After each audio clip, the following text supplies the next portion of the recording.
বহুল প্রত্যাশিত blockbuster drama squid game গত ডিসেম্বরে রিলিজ হয়েছে, যার জন্য প্রত্যেকটা ড্রামা লাভার অধীর আগ্রহী ছিল, সাথে বিটিএস আর্মিরাও। এখন তোমাদের প্রশ্ন হতে পারে, আর্মিরা কেন? কারণটা হলো ভি। তোমাদের হয়তো মনে আছে 2021-এ স্কুইড গেম সিজন 1 রিলিজ হয় এবং নেটফ্লিক্সের পুরনো রেকর্ড ভেঙে 2.2 বিলিয়ন ওয়াচ টাইম দিয়ে রেকর্ড তৈরি করে ড্রামাটি।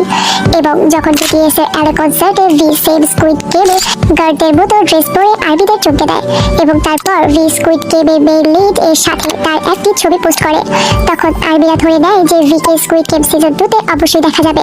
কিন্তু ড্রামাটা রিলিজ হওয়ার পর আর্মিদের ধারণা পাল্টে যায় এবং আর্মিরা ভি এর একটা স্টোরি দেখে, যেখানে ভি এর স্টোরিতে স্কুইড গেম সিজন 3 এর সেম রিলিজ ডেট লেখা ছিল। স্কুইড গেমের অ্যাক্টরদের হোস্ট জিজ্ঞাসা করেন BTS V squid game season 3-তে থাকছে কিনা, তখন লি জুং জায় হাসি দিয়ে বলেন, আমি এই ব্যাপারে কিছু বলবো না।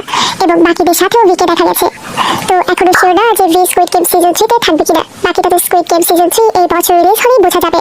There is some speculation that V from BTS may be joining the cast. Is there anything you can say about that? 이런 추측인데 BTS의 B 씨가 그 캐스트에 포함되어 있다는 그런 소문이 있는데 혹시 말씀해 주실 수 있는 게? 왜 절대 얘기하지 않고 I can't tell you anything about that.